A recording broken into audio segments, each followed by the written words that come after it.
order to right her wrongs, she played the ocarina, returning Link to his original era and allowing him to regain the 7 years that had passed when he remained sealed. Peace had been restored to the land of Hyrule, but its return marked the parting of Link and Princess Zelda. Alright. Bedtime. Alright everyone, I'll see you in the morning.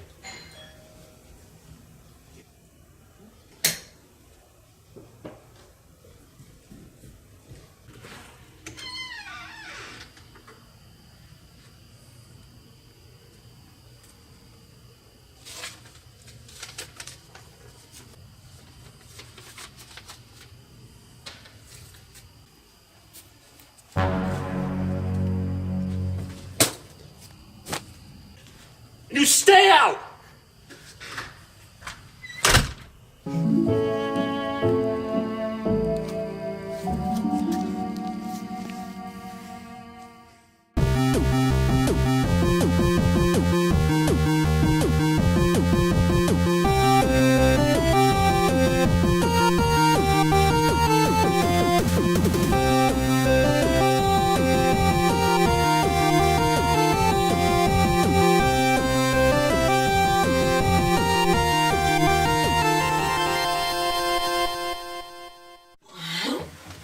Have you ever just had one of those days where you just wake up and there's a big old question lingering on the edge of your mind?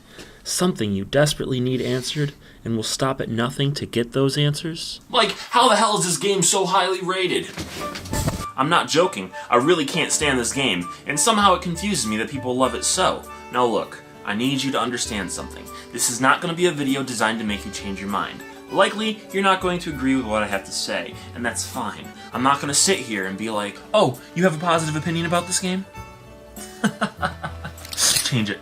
No, but seriously, it always comes as a bit of a surprise to people when I tell them how much I disdain Skyward Sword, especially considering how obsessed with the franchise I am as a whole. Oftentimes, it's hard to explain on the spot what about it I dislike so much, so I decided that I would take to the skies once again to really explore what it is about this game that I hate so much. And let me tell you, it doesn't take long for the bad memories to come soaring back. Let's just get the obvious complaints out of the way. I'm talking, of course, about the motion control issues. A lot of times when I bring this up as a complaint, I get scoffed at, saying that critiquing the game for its lackluster motion controls is a cop-out complaint. And maybe so, but if it weren't such a continuous issue, there would be no reason to bring it up.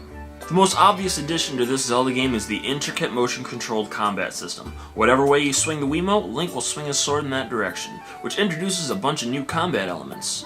Alright, yeah, let's stretch out that sword arm. Good, good. Alright, you feeling relaxed, Link? You ready to go? Very good. We're gonna go on an adventure through the caves of Skyward. Oh, well, that was quick. Oh my gosh, it's a Ho-Oh! Alright, we got our Ho-Oh back. Woohoo! Now, how do we fly this bad boy? Huh. This, isn't really working. Maybe it's a bad nunchuck. Wait, no. No. You have to actually flip the Wiimote. Alright, yeah, cool. Sure, why not? Let's do it. Yeah! Yeah! Yeah!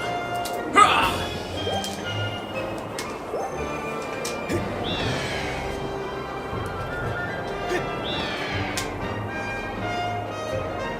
Well, that got pretty tedious pretty quickly. Let's play around with the combat some more. Yeah! Yeah! Yeah! Get some! Get some! Get some! Woohoo! Yeah! Spin attack! Spin attack! Spin attack! Spin attack! Just want to spin attack! Spin attack! Spin attack! Spin attack! Just... Ah! Throw the bomb. Alright. Throw the bomb. Okay. Throw the bomb. Alright? Throw the bomb. Okay. Roll the bomb? No. Throw the bomb. Ugh. Just throw the... Link, just throw the bomb. Throw it.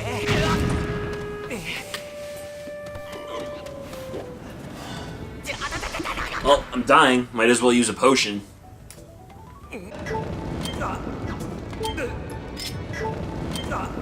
Come on, just use the potion! Oh!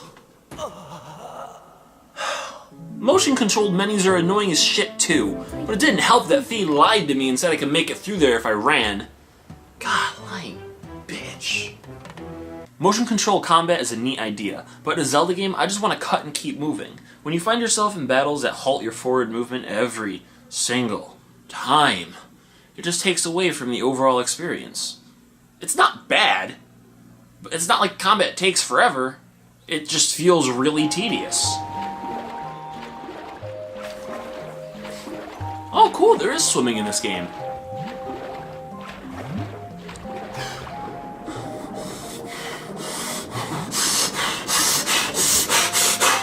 How do you screw up swimming controls in a Zelda game? Look what they did with Majora's Mask and the Zora Mask. Swimming around was a lot easier and it's pretty much the same thing. You could even do the little flippy flute, the little twirly thing that Link does. You literally could have taken the control scheme from Majora's Mask and implemented it here. All you need is the control stick and the A button. Oh, and if you want to do the little spinny thing that Link does, you could still wiggle-waggle the nunchuck, just... brilliant! Anyway, there are multiple sections in Faron Woods where you need to be really good at swimming, namely the falls to get to the Seadra, some of the ancient cistern, and the entire forest when Seadra loses her shit? Seadra! I don't have enough badges to train you, bitch. Anyway, the swimming mechanic really works against you when you find yourself having to fight underwater. Fighting while using the motion control to move is just ass. We'll get back to this a little later though, and whoa, I don't know if I should be watching this, man. It's like a porno or something.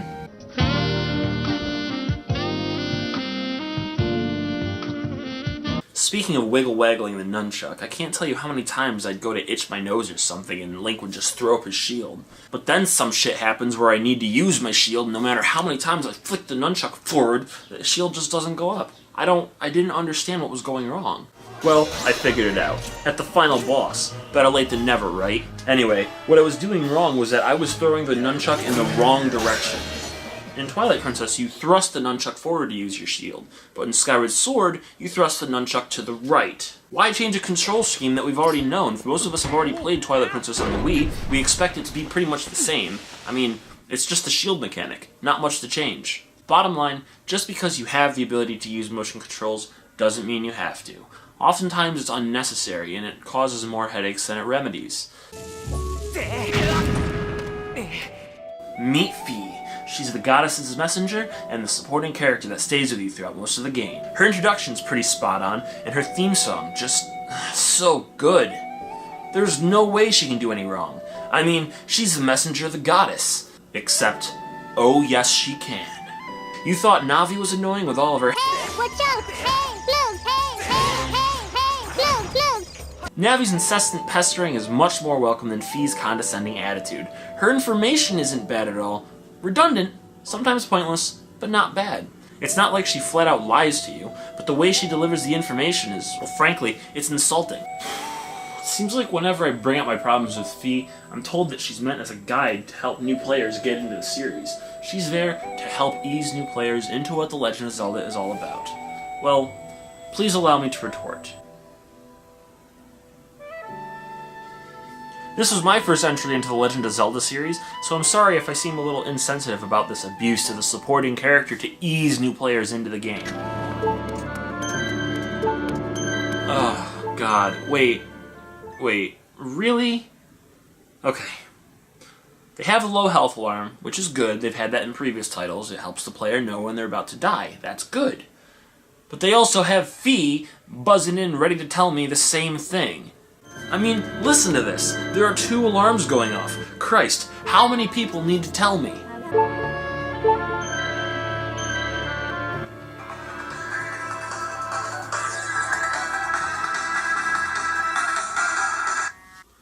Hey, Mom, I'm actually in the middle of... Honey, I wanted to tell you, your hearts are low. Make sure you eat enough hearts for your supper. Okay, thank you, Mom. Thank you.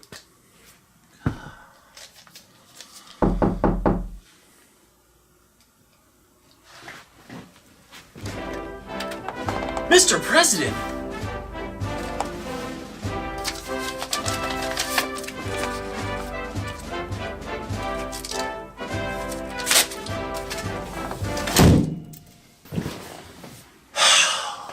getting old, guys. There's even a part when you get to play the game without Fee, and let me tell you, it's amazing! When you lose your items during the revisit to Elden Volcano, Fee isn't there to tell you what to do. You have to figure out how to get your gear back by yourself. It's awesome! It was like a breath of fresh air. Playing this game is wonderful without her nagging you. It makes me wish that Fee was an option, not a necessity. Like as soon as I hit Pro for my controller settings, Fee should have known to back the fuck off. Well, it looks like we're nearing the end of the mission. We almost have all of our gear back, and hey look, there's our sword. You can also talk to Fee. Oh god, no, please, no, put the sword back, put it back, please, Jesus, put it back. Oh god, just throw it away, pawn it off at Pawn Star's shop, I don't care. I've got a buddy who happens to be a master of master swords, he'll have to take a look at it and I'll get back to you. Here, please, no. Alright, let's go. Man, there's a 70% chance that most of my problems with this game stem from the supporting character. Bitch, shut your ass up!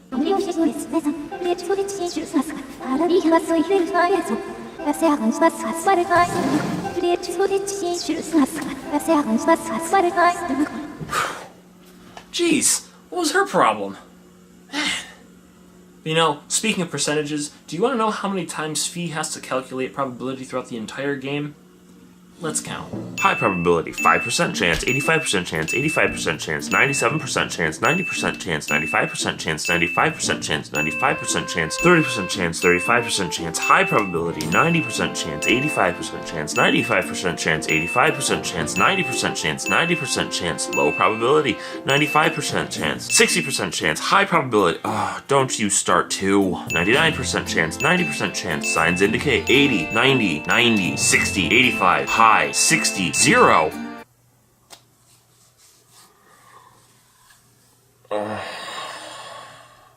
Look, I know that 32 probabilities doesn't seem like a lot, but that's 32 instances of wasted time, killing any sense of wonder we had, or flat out just giving us redundant information. Like, no shit, no shit, no shit, no shit, no shit.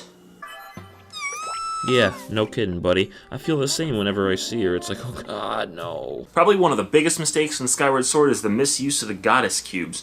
Sure, some of them are hidden away in interesting and fun locations, but for the most part, their mechanics leave a lot to be desired. So what do the goddess cubes do? Well, once you get one, you're supposed to hold your sword skyward in order to shoot the cube with a skyward strike. It then glows with a mystical radiant light and shoots up into the sky. And that's it. Well, that's it, at least until you get back to the sky and notice the shimmering chest on your map. You then fly to the chest, often in an open location, open it, and grab whatever item's inside. It's usually a large rupee or a piece of heart or some useless metal. It's just a huge fetch quest. Hit the thing, watch it go somewhere else, go to that somewhere else, get the chest, and probably turn off the game because the item you got was pretty shitty. You know what should happen when you hit a goddess cube? The skyward strike should hit it, it'll dingle-dangle like it does, shoot up into the sky like a firework, and mere seconds later, come right back down and BAM! Goddess chest. If they did it this way, then at least the goddess cubes could have been a decent reward for a mildly challenging trial to get to them. No, instead they shoot up into the sky like a person throwing a ball and telling a dog, go on, fetch! Honestly, the only reason why the goddess chests are screwing across the Skyworld is to give the player a false sense of exploration when it comes to the Skyworld. I mean, what were the developers thinking? The other goddess things are the goddess walls. Walk up to one.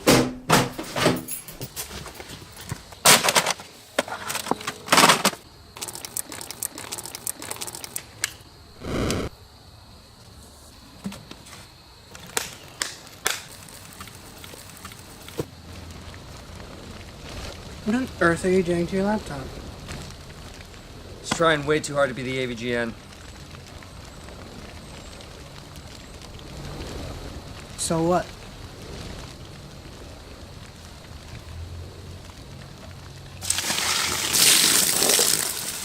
Exploration when it comes to the Skyworld. I mean, what were the developers thinking? The other goddess things are the goddess walls. Walk up to one, charge up a skyward strike, and pray to the goddess to bless you with something. The prayer system involves you drawing what you want from the goddess. It's like a pictogram you send straight to her holiness. I'm gonna send a drawing of a dick to the goddess. Watch this.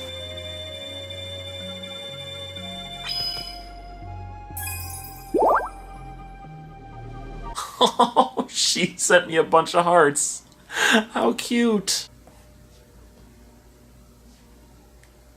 Oh, I can't believe I just sent a dick pic to the goddess. God, look how boring this place is. It's practically empty. I hate the Skyward. There isn't really anything interesting. I mean, besides the goddess chest and a couple of hidden areas, what's the point of this? Honestly, why couldn't they have just made it a stage select screen like in Super Mario Bros. 3? I feel like that would have worked out so much better. Leave the Skyward flying for the Thunderhead area. Oh, and guess what? As if they knew the Skyward was boring and pitiful, they decided to spice it up with a boss battle. Yeah, a boss battle against the Windfish from Link's Awakening. Yeah, nice little tie-in there, guys. Anyway, if you think I like simply flying and moving about the skies in my ho-oh, how do you think I feel about now that I have to do all this precisely? I hate it! Flying this bird through this boss fight is like trying to run over a linoleum floor that's covered in liquid shit, while performing surgery on your only son, who is stupid enough to eat a bunch of thumbtacks. And while this is all happening, the shit's on fire, because fuck you, that's why. Now, I know what your next question is. I must have hated Wind Waker's open ocean, right? Nope! Loved it! For several reasons. One, discovering the islands, especially the larger ones, were really fun and exciting to discover. Two, you don't have to flap the Wiimote around to move. Technically you don't in Skyward Sword either, but it would take forever to get anywhere. 3, there are mini-bosses, mini-games, and other encounters that make the ocean at least somewhat enjoyable. You think I'm out of my mind? Fine, here, watch this for a minute, and come back and tell me that you weren't bored. No, you know what? I'm not even gonna make you sit there for a minute. I was bored watching it, and I'm the one making the video. What's next? Well, at least the music in this game is really good. It really adds a lot to the atmosphere of the game. And trust me, we need something, anything to help this game feel a little more atmospheric. Well, actually, you know what? That wasn't really all that fair. Even though the areas aren't exactly massive, they are still fairly interesting, and the music adds to that. And what do you know? Zelda's trope of having some form of mystical musical instrument comes back in the form of a radiant golden harp. Okay, now I have to admit, this made me really excited because I really enjoy harps as instruments, and Oracle of Ages using the harp as its special item was a huge selling point to me. But there, it was just a quick little cutscene when you played the harp, much like the ocarina in Link's Awakening. It's not a bad thing, but knowing that the 3D Zelda games have a tendency to let you play your instruments, I went into this super excited about the harp. Let's play it!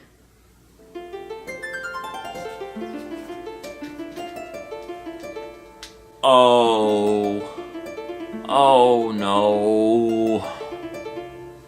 Video games. Yeah, video games. Video gaming. Motion control. Music.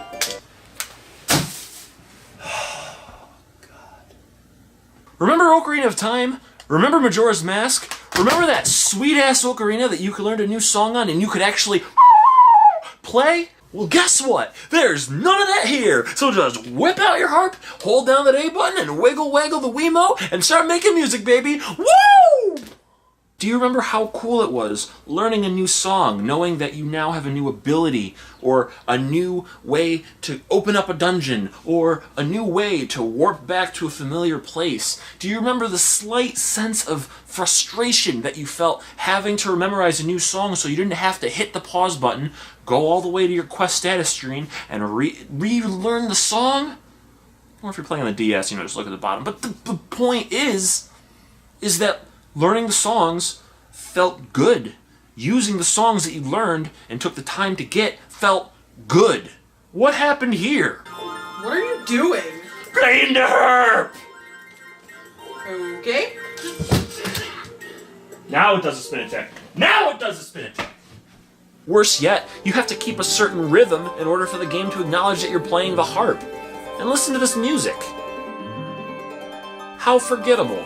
How many of you, honestly, can hum the harp songs you play in this game without listening to them? I'm betting only a few of you die-hard fans, but I guarantee most of you could whistle the Song of Time, or the Bruleo of Fire, or the freaking Scarecrow song you made over a decade ago. You know why? Because the music systems in the N64 Zeldas were fun. And even though most of the music in Skyward Sword is epic to hear, albeit forgettable, what the hell happened to Din's power? Ugh, just make it stop! Cutscene skip or something, please! Alright, so my last few complaints are just miscellaneous oddities and mild annoyances, just things that I couldn't really file into a group of what I wrote before. But I want to talk about them, so let's take a look. Another addition to the series is being able to run, like haul-ass sprint. It's a neat idea. It also gives Link some new tricks, like running up walls and over quicksand, things like that. Neat stuff. The problem I have with it is the stamina gauge. If you run out of stamina, you find yourself winded, out of breath, and more times than not, screwed. The problem here is that they didn't really give you any way to improve your stamina. I mean, sure, you can grab conveniently placed stamina fruits to replenish your gauge during a run or a climb, but there's no way to allow you more time when using your dash or climbing or leaping or whatever. We just opened that special looking chest and all we got was a golden H with a leg. That's weird. In other Zelda games, the special chest meant boss key. Oh, wait. Wait, is this what the boss key looks like? Huh. Oh boy. Okay, yep. Golden H with a leg is the boss key. And instead of simply opening the door to get to the boss room, the game makes us do this little twisty puzzle to open the door? I mean, what's the point? Was this added as a way to somehow lengthen the dungeon? Are we supposed to feel good about figuring out how this thing goes in the door? No! There's no reason why this should be here. It's a waste of time. Just open the door and go in. Okay, boss time! Whoa. Whoa, hey there, big guy. Alright, I've seen enough hentai to know where this is going. It looks like a giant Jamaican tentacle porn monster. I'm not even trying to be funny here. That's literally what we're looking at. Tentacle porn monster by day, Zelda boss by night. Oh, look. A big glowing eye. I wonder what its weak spot is. Yep, the eye. Great. Now that we have that figured out, this fight should be no Ah! Ugh, okay, you know what? Electricity is the douchiest hazard possible. At first I thought it was being cursed. You know, where you can't use your items for a little bit because of a curse. No, this one, you swing the wrong way and you get shocked, which stops everything so you can watch yourself get zapped. Sure, this can be overcome by simply being good at fighting, but then again, if you just simply want to get through an area, aren't you just gonna swing away so you can move on? Fuck. Damn it, no, stop it, fuck! What? Holy shit, chests! I mean, what Zelda game would be complete without hundreds of chests for you to open? Look at all this treasure. Oh yeah, the importance of items in this game is hugely skewed. For example, finding all these mob drops in chests. But when you open a chest, you get the epic chest opening cutscene and music. It's like if I were to go out to my mailbox, and every time I open that mailbox, just an epic melody starts playing. I open it real slow, there's a radiant light coming from within my mailbox, and then... Bill. It's a bill. I have a bill. Like, we get mob drops all the time. This thing drops in Metroid, for example. No biggie, a lot of Metroids drop from these little slime balls. But why make such an easy item to farm so epic? It's deceiving, and takes away from the situation. Because from then on, every chest you open with the epic intro is gonna be like, oh boy, I bet it's another monster drop. Oh, well no, it's just the bow. Okay. This isn't even the dungeon. It's a chore. Hey, go fill up my tank with some water and bring it to me. Oh, boy, cleaning out a room filled with sand. Now it's actually a chore. Lovely. Beautiful. Fantastic. And at some point in the game, when you're going to go look for the Song of the Hero, you find yourself in a flooded Faron Woods. So you get to swim around and look for a bunch of Tadtones in order to prove to Cedra that you're worthy of learning the song.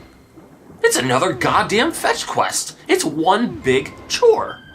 Granted, I can't think of anything better to do as a quest, but still, someone, please, just kill me. That's no small feat, or should I say, no small beat. Oh yeah, fuck the little robot dude? Like, no, I hate him. He's really useful, up until a certain mission where we have to go put out a fire in order to get into the fire sanctuary. The problem is, this little bugger thinks he's going to impress Fee by going ahead of us and beating us to the volcano. Oh, except, problem. He goes to the wrong location, and then he says he cannot fly back up into the sky. Okay, so guess what? Forced escort quest! But this isn't a fun escort quest. In a fun escort quest, the person you're escorting knows to stay back a little bit so you can safely handle the challenges ahead of you. In this escort quest, this little fucker stays right up your ass the whole time. And on top of that, it's difficult to handle enemies that are far away if you need to restock on arrows. It's a non-stop stress train to fuck that bill. Well, to be fair, it wasn't all bad. I mean, there were a bunch of parts in Skyward Sword that I really liked. And you know, I can't honestly in good faith call this a complete review unless I make mention of the parts that I really did enjoy. So here we go. Okay, so the game starts out on a humorous note, with Link's nightmare turning into a bit of a slapstick encounter with a loft wing. The bird just spits a letter onto Link's face like, mail call, stupid. Oh, God, I'm easily amused. It feels incredible to actually pull the sword out. This is an example of motion control done well.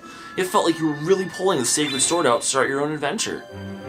I mean, I wish the adventure was worth the hassle of pulling out the sword, but still. Okay, so when you go into a temple or a dungeon for the first time in this game, you get this neat little cutscene making it very apparent that you are heading into danger. It gives the dungeons an odd sense of mystery. What lies at the bottom of the stairs? Who knows? One of the neater bomb mechanics is being able to stuff your bags full of snuffed bomb flowers. Low on bombs? Find a bomb flower plant and load up. I'd still be a little cautious about putting an explosive that was just on fire into my pocket, but you know, video games. It's oddly satisfying to scream, I'm gonna knock your ass into another dimension, and actually mean it. Boom! Knock your ass out of the time zone. That said, you're able to create little pockets of time through the use of time stones, which create pockets of time from centuries ago. In many parts of Lanayru Desert, the only way to traverse obstacles is to use the time stones, and that's pretty cool. There's even a boat later on in the game that uses a freaking time stone to turn the sandy environment into a beautiful lake that you can sail around. It's awesome! Many of your items, including your shield, can be upgraded to become more useful. But, to be honest, upgrading the shield was pointless because you can get one with infinite durability later on. Just take care of yourself and your shield and it should never break.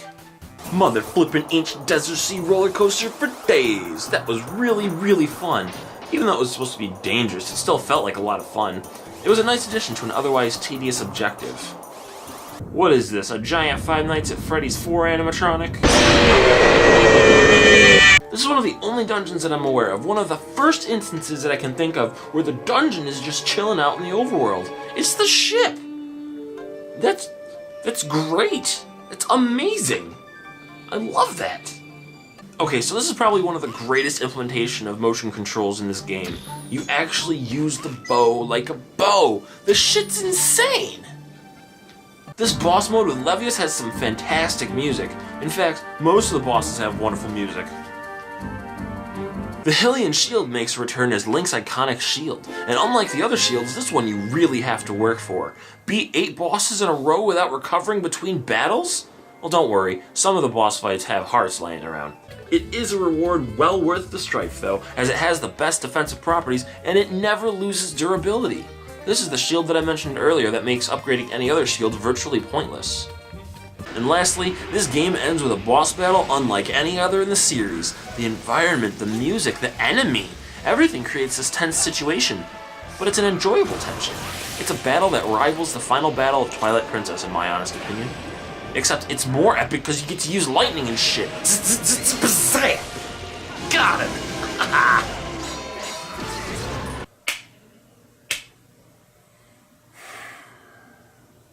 I feel the need to reiterate that I hate how much I hate this game. I want to love it unconditionally, and my first time through, I loved it. I had so much fun, it was great. But then, as the initial high wore off of a new Zelda game, I found myself hating it more and more.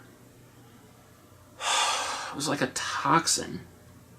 I just want to get rid of the bad memories and all the negative thoughts, but I just can't let them go. The game does have a lot of good going for it. I know I ranted a lot about the bad, but it does have a lot of good going for it. But unfortunately, the good does not outweigh the bad. It just makes the bad slightly more tolerable. A lot of what I said may seem incredibly over-exaggerated and a little over-dramatic, but these are my honest opinions. And you know what? Speaking of opinions, I'd like to hear your opinion, because this video did go on for a pretty long time, and it wouldn't be fair if the opinions were only shot one way. What would you rate Skyward Sword? I mean, all things considered, I'd probably give Skyward Sword a 3 out of 10, at best. At best! It's not a bad game, it's just a fucking horrible Zelda game. And I'm never playing it again. And I'm serious. Dead serious. I'm gonna go play a good Zelda game. I'm gonna go play a good Zelda game. I'm gonna go play a good Zelda game. I'm gonna go play I'm gonna go play good Zelda games. Thank you guys so much for watching my Skyward Sword review. If you guys liked the video, make sure you let me know by giving it a thumbs up. Subscribe to Geek Talks Gaming so you can keep up with my videos as I put them out. It's free. If you guys want to see the video I worked on last time, click the annotation and check out my Splatoon review. If you want to keep up with me on a little more of a day-to-day basis, feel free to follow my Twitter at Taimythix. There'll be a link in the description below. Thank you once again. I will catch you in the next video. Stay awesome and don't do anything that I wouldn't do.